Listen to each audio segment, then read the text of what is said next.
could read it again right now and still be just as entranced by this story. I think this is my first video of 2024. Today we're gonna go through my top reads of 2023. I usually don't share sit down videos about books. I usually sprinkle them into my live stream videos. I want to share more about books in 2024. I thought before we move forward, we kind of need to go back because there's some really good books that I read in 2023 that deserve some attention. So let's get started. These are in no particular order. There are some 5 stars on here, which is a pretty big deal for me. I don't give a lot of books 5 stars, but there were some 5-star reads in 2023. The first book I want to talk about is The Covenant of Water. This is not a type of book that I would have picked for myself. In 2023, I wasn't really a part of Bookstagram, BookTube, any of that stuff. I was getting most of my recommendations from Amazon, and I saw this new release, and it's a historical fiction. It takes place in South India, and it just, for some reason, I was like, I feel like I need to read this. I read it on Audible last year. A lot of the books that I consumed were via Audible. I wasn't budgeting my time very well back then. It's super long, 724 pages long, and it covers a family over decades. I think it starts in the early 1900s or maybe 1900 and goes all the way into the 70s. And this family is cursed, basically. They go through all kinds of adversity and tragedy, like tragedy over and over and over again. It is a heartbreaking story, and I cried several times in this book. I don't really cry with books anymore. It takes a lot to make me cry, and it was truly heartbreaking. But the female characters are the main characters that we follow through the story. There are a few males too, but the females really stood out to me. They embodied courage and strength and dignity, and they just, overall, they're just beautifully written characters, and I ended up caring very deeply about what happened to them and how they came out the other side. So this was a 5-star read. I'm so glad that I picked this book because, like I said, it's not one that I would have chosen without Audible or Amazon kind of putting it out there. I think it won Goodreads, it won the Goodreads Choice Award for Best Historical Fiction in 2023, and rightly so. I can see myself rereading this book again, getting reinvested in those characters, and probably crying again, even though I know what's coming. 5 stars, highly recommend if you can get through these 724 pages. It is not an easy read, but it is worth the investment of your time if you love historical fiction. The next book is Remarkably Bright Creatures. This was a bestseller last year, I think. I think it probably won an award too. So Remarkably Bright Creatures follows a widow. Her name is Tova. I just thought that was a really cool name. I've never heard that name before. My dog's paying attention apparently right now. She's a widow and she works cleaning the local aquarium. This is set in some small town up north. I can't remember where. So she works nights, cleans the aquarium, and she makes friends with an octopus whose name is Marcellus. And you get the point of view from the octopus. Now, this isn't fantasy. They don't talk to each other, but you get his point of view, and he's able to communicate things to Tova by leaving her clues. She has lost her son several years back. He was very young and went missing. They never found a body or anything. So she's working through all her emotions, and Marcellus helps her to work through these emotions, but also uncover some answers that she's been looking to. So there's other side characters that are important as well, but it really boils down to Tova and the octopus Marcellus and their relationship and friendship. And it's just, anytime there's a point of view from an animal, it's really nice. So this was did I give this? Yeah, 4 stars for me. Okay, so speaking of point of view from animals, Lessons in Chemistry, which has been made a show on HBO. Apple TV? I can't remember. Anyways, there's a show, and I read this book before the show. It's about a female scientist back in the 70s when women in science was pretty rare, and about her journey through dealing with all of the sexism and things that came with being in that work environment when there weren't very many women that weren't secretaries. So she is a true scientist. She loves science. She falls in love with another scientist. They're both really quirky and weird people, but they complement each other. And they have a dog named 630 who comes into the picture. And I don't want to give anything away, but I gave this one 4 stars. It was really good. I'll have all of these books linked below so you can easily go check them out if you want to. I would recommend watching the show too. Very picky about book adaptations because I generally read the book before the show or movie, and then, you know, I'm one of those people that nitpicks. This was different, they left this out, da da da da da, but the show really, they did a good job.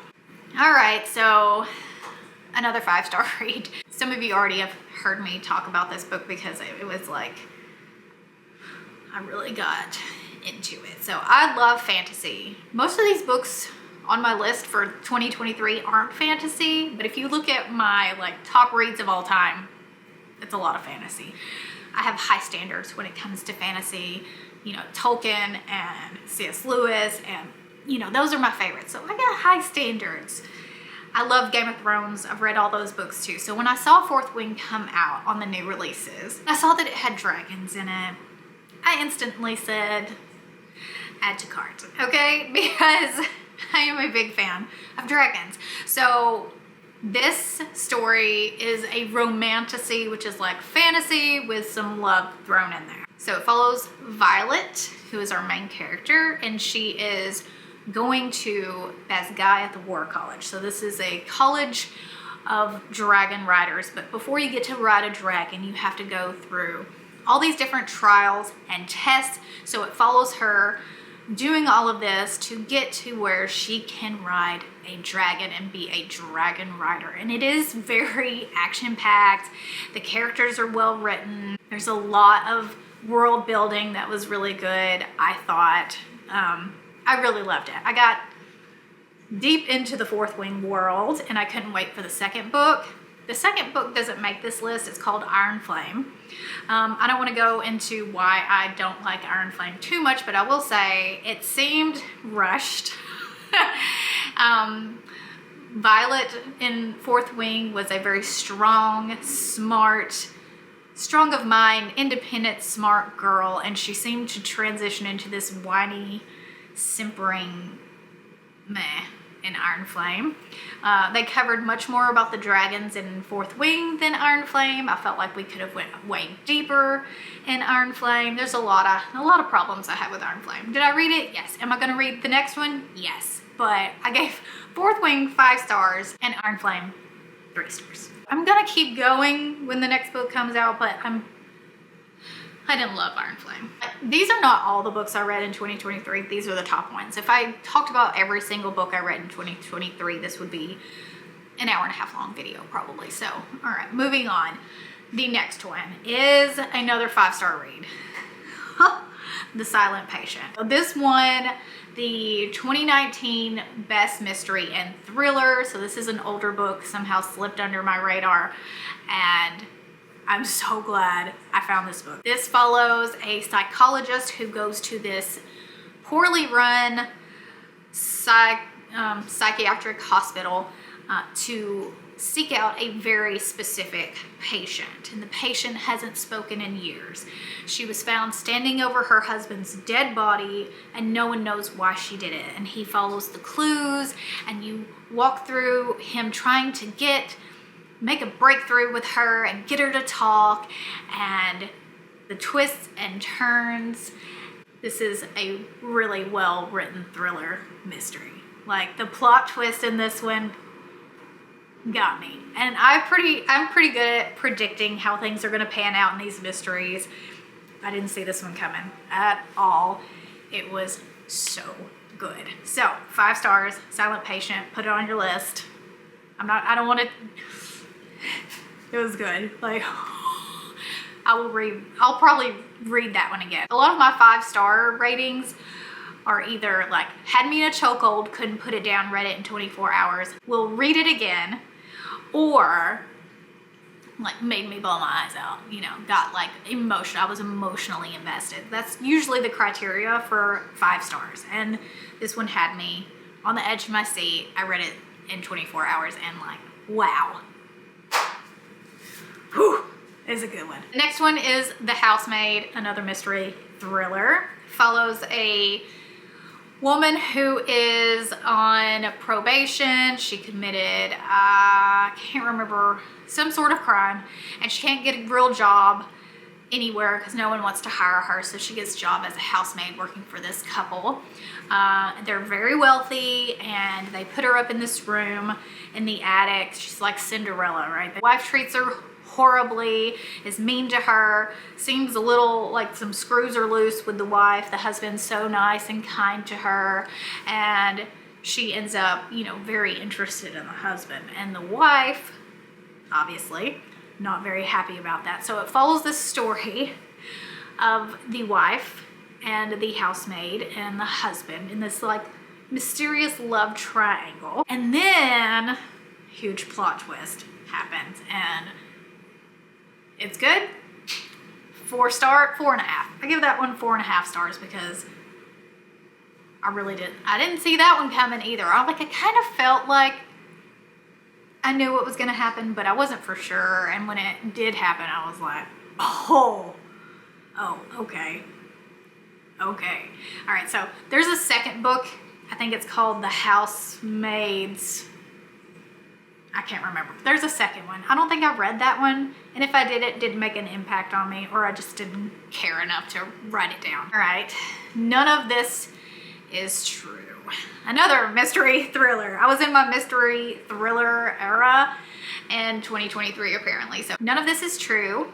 Follows the story of 2 women who meet on their birthday. They have the same birthday. They're birthday twins. And one of them is a podcaster. She has a podcast where she interviews successful women. And the other one is just a woman who has been at home with her kids for years and years and years. And she is ready to tell her life story and make changes and really start living life. And she's married to an older man, and she has 2 daughters. One daughter is missing, and so she wants to tell the podcast lady the story about her life and what she's been through. And she kind of imprints on the podcast woman in a very unhealthy way, and things really start to take a turn for the weird. It's just this one had me too, like in its clutches. I really loved where this story went. So 4.5 stars for None of This Is True. Loved it, loved it, loved it. All right. Ooh. All right. I saved the best for last. Ooh. Okay. This is the last of the 5 stars. This was a gift. I didn't buy this. This was nowhere on my radar. I was down the mystery thriller rabbit hole. I wasn't on TikTok, I wasn't on Instagram looking at books, I wasn't on YouTube looking for books. I had no idea this book existed. I don't know how. When I say this book had me by the throat with claws, I'm not exaggerating. So, A Court of Thorns and Roses is the first book in a, how many are there? 5-book series by Sarah J. Maas, who has several different fantasy, romantasy book series. This reads kind of like Beauty and the Beast, darker, more interesting, more very character driven. The world building in this book, I cannot tell you how invested I am in this entire series and the characters that are in it. I can't stop thinking about them. I finished the whole series before the first week of January. But this one, I don't know if it's because it's the first one that I read from Sarah J. Maas, but all her other books are just kind of like, they're good. They're not bad. But this one, oh my gosh. Okay, so it follows a girl who loves to paint, Her family, they were very, very rich, but they fell from grace, and now they're very, very poor. Like, barely have clothes to put on their backs. Their shoes have holes in them. They're starving. They're like living day to day, borderline, they're all fixing to die, okay? And Feyre, main character, she's the youngest of 3 girls, but she's the only one who can pull herself up and go do something to help her family. So she goes and hunts to feed them. She taught herself to hunt. There are 2 realms in this world. So there's the human realm, and then over this big wall is the Fae world, where monsters live, and sometimes they cross the wall and eat the humans and terrorize them, right? Okay, and there was a war a long time ago that drove them to build this wall. And also, the humans hate the fairies. They hate the fairies. Very Beauty and the Beast, but like so much better. And that's book 1. And I don't, even if you don't like fantasy, I think you will like this book. I've yet to meet someone who didn't like this book. Now, the rest of the books, we're not going to get into all that. I will say book 1, 2, and 3 loved. 5-star for book 1. Book 2 got 4 stars. Book 3, 4.5 stars. Book 4 was a nothing burger. And book 5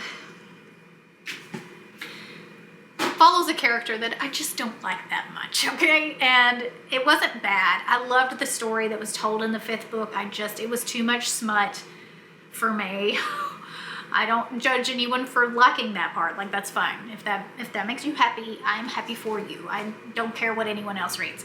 It just was like too much for me. I just need more story. The world Sarah J. Maas has built in this series, I don't need all of that filler smut in that last book for it to have been good. Like, we could have had a little more point of view from the other characters and a little less smut. All right, spice level is a 5 on a scale of 1 to 5 in that last book. The rest of the books, this one's like a level maybe 2. It was pretty low. And book 2 and 3, maybe a level 3.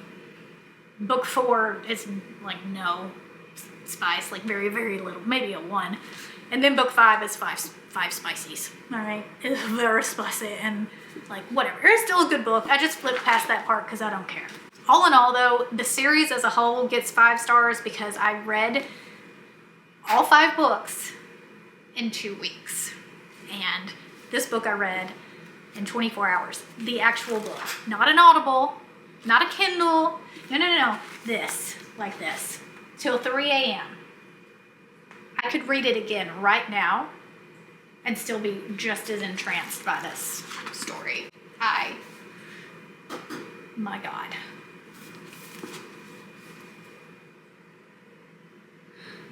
Y'all, I mean, this is dangerous. This is the crack of fantasy. Like, this is a drug. I didn't know what I was getting into when I picked this book up. Like, not even a little. I could do a whole video over all of the books, but we're not going to do that today. Okay, that wraps up my top books of 2023. Leave a comment of what your top books were in 2023. More book content to come. I hope you're here for it. If not, it's okay. Love you. Mean it.